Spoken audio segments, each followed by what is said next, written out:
बिस्मिल्लाहिर्रहमानिर्रहीम। अभी हम इस्लामिक जूरिस्प्रूडेंस का एक इंतहाई इम्पोर्टेंट क्वेश्चन पढ़ने जा रहे हैं, holy Quran as a source of law. ये काफ़ी इम्पोर्टेंट क्वेश्चन है, पिछले 7 पेपर्स में से 6 में आया हुआ है। जब हम इसकी बात करते हैं इस टॉपिक की, तो सबसे पहले हमें ये पता होना चाहिए कि इस्लामिक लॉ क्या है, इस्लामिक लॉ कहाँ से लिया गया है, उसके कौन कौन से सोर्सेज हैं। 2 मेन सोर्सेज हैं इस्लामिक लॉ के। फर्स्ट वन है प्राइमरी सोर्स, दूसरा है सेकेंडरी सोर्स। अगर हम प्राइमरी सोर्स की बात करें तो उसको आगे 2 फर्दर हिस्सों में तकसीम किया गया, होली कुरान एंड सुन्ना। तो अभी हम holy Quran as a source of law पढ़ रहे हैं। तो हम इंट्रोडक्शन में हम ये देखेंगे कि ये तो हमें पहले ही समझ लगे कि ये एक प्राइमरी सोर्स है सुन्ना के साथ। उसके बाद है डायरेक्ट रेवलेशन। ये जो होली कुरान है, ये वो किताब है जो अल्लाह ताला की तरफ से डायरेक्टली हमारी हिदायत के लिए भेजी गई है, वही के थ्रू नबी पाक सल्लम पर। तो उसके बाद अगर हम नेक्स्ट पॉइंट की बात करें, does not contain codified laws like constitution but covers all aspects of life. अब इस पॉइंट में क्या बताया गया, इस पॉइंट में ये बताया गया कि जो होली कुरान है उसमें जो तमाम तर कवानीन दिए गए हैं वो इस तरह तो नहीं है जैसे कॉन्स्टिट्यूशन लिखा होता है, लेकिन होली कुरान ज़िंदगी के तमाम तर एस्पेक्ट्स को कवर करता है। उसके बाद अगर हम बात करें स्टेटेड मोरालिटी, इसमें मोरालिटी और लॉज दोनों बताए गए हैं।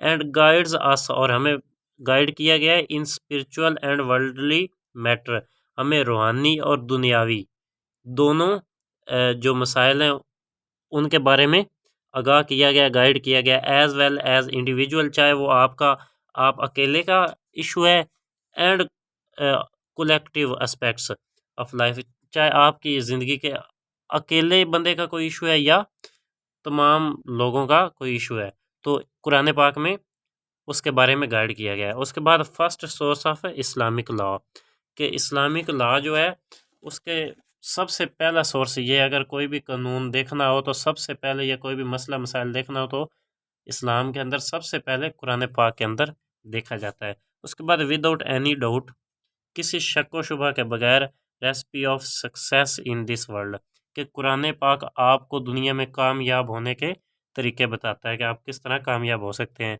उसके बाद अगर हम देखें meaning, the word Quran is derived from an Arabic word कुरा,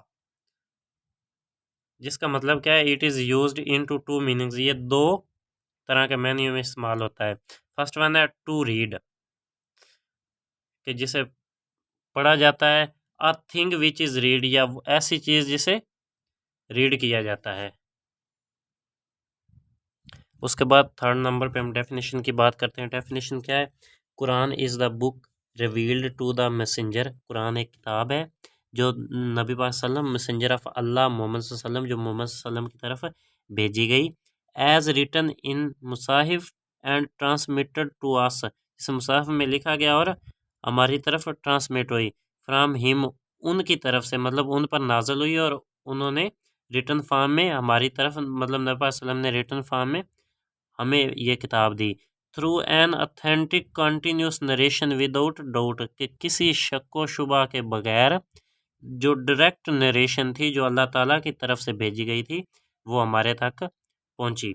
उसके बाद एन अदर वन इज़, मतलब एक और डेफिनेशन ये कि the Holi Quran is the name of the book, एक बुक का नाम है, consisting of Dooj direct revelations, उन मतलब उस वही डायरेक्ट वही पर कंसिस्ट है, मुश्तमिल है, which were made to the holy prophet, जो नबी पाक सल्लम की तरफ आई, in the very words of Allah, जो अल्लाह ताला के वर्ड्स में नबी पाक सल्लम तक पहुंची। उसके बाद हम रेवलेशन ऑफ कुरान, कुरान पाक के नज़ूल की अगर बात करते हैं तो उसमें हम देखते हैं कि ट्रांसमिटेड बाय वे ऑफ तवातुर, ये तवातुर के वे से ट्रांसमिट हुई, रिवील्ड इन द स्टेजेस, इसका जो नज़ूल है वो स्टेजेस में हुआ, अकॉर्डिंग टू द प्रॉब्लम्स, के मसाइल को, तब के मसाइल को देखते हुए अल्लाह ताला नबी पाक सल्लम पर कुरान पाक नाजिल करते रहे।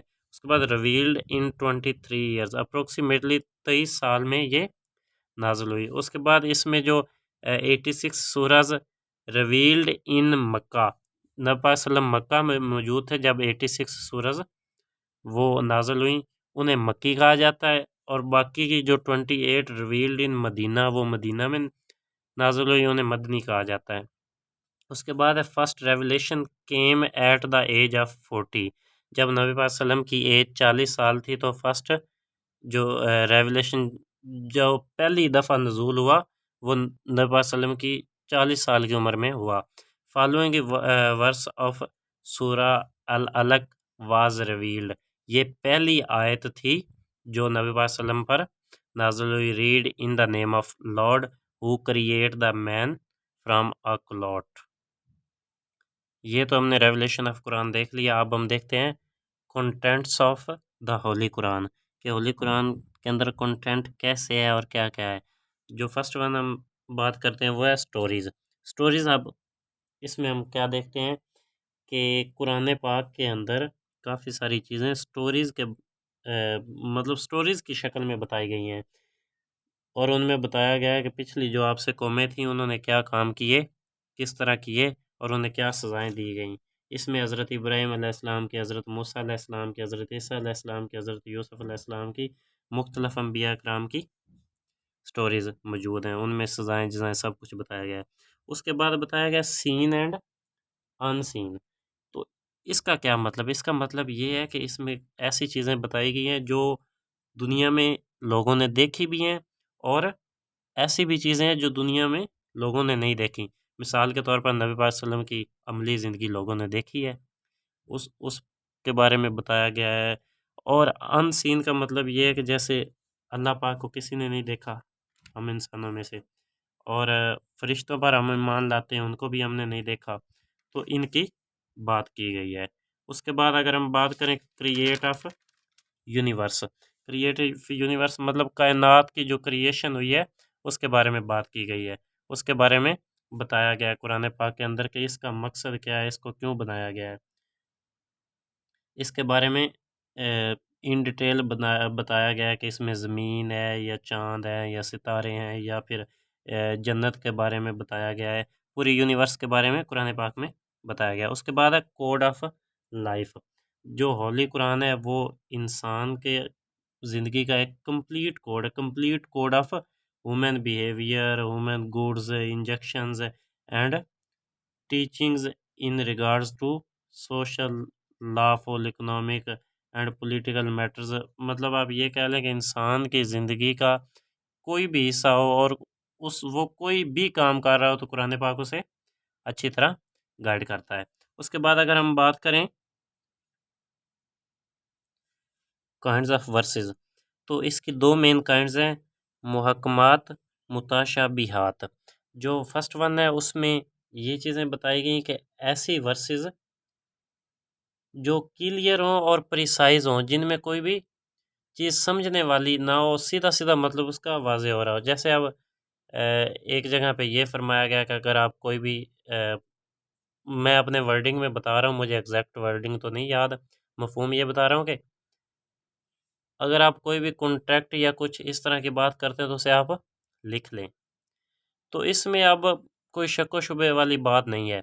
तो जो सेकंड वन है मुतशाबिहात, ये वो वर्सेज़ हैं जिनको आप डायरेक्टली समझ नहीं सकते। उसके बैकग्राउंड में या उसकी तफ़सीर में आपको जाना पड़ेगा उसे समझने के लिए। तो ये थी काइंड्स ऑफ वर्सेज़। उसके बाद है लैंग्वेज ऑफ कुरान। कुरान पाक की लैंग्वेज कौन-सी है? तो इन कुरान अल्लाह सेज़ इन सूरह यूसुफ में अल्लाह पाक फरमाते हैं, indeed we have sent it down as an Arabic Quran that you might understand. नबी पाक सल्लम जो थे वो अरब में आए और अरेबिक ज़बान थी, तो आसानी के लिए मतलब लोगों की आसानी के लिए अल्लाह ताला ने कुरान पाक को अरेबिक में भेजा ताकि लोग अच्छी तरह समझ सकें। उसके बाद नेम्स एट्रीब्यूट्स ऑफ कुरान। तो अगर हम कुरान पाक के अदर नेम्स या उनकी बात करें तो 55 तकरीबन हैं। जैसे मिसाल के तौर पर अल किताब, अल फुरकान, अल नूर, अल मुबीन, इस तरह के कुरान पाक के 55 के नज़दीक नाम हैं। इसके बाद अगर हम बात करें division of versus of Holi Quran के, होली कुरान के जो वर्सेस हैं उनको कैसे डिवाइड किया गया है, तो 30 पाराज हैं कुरान पाक के, या आप चैप्टर कह सकते हैं।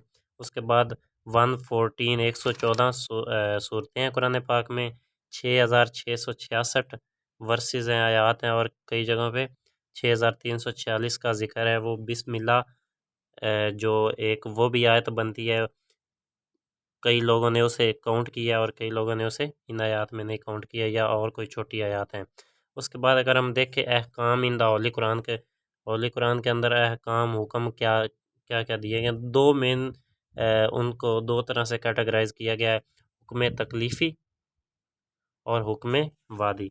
अब जो हुक्म तकलीफ़ी है, to create an obligation for commission और ओमिशन ऑफ एन एक्ट, कि किसी को किसी काम के जो करने या रोकने के लिए जो ऑब्लिगेशन क्रिएट की जाती है उसे हुक्म तकलीफ़ी कहते हैं।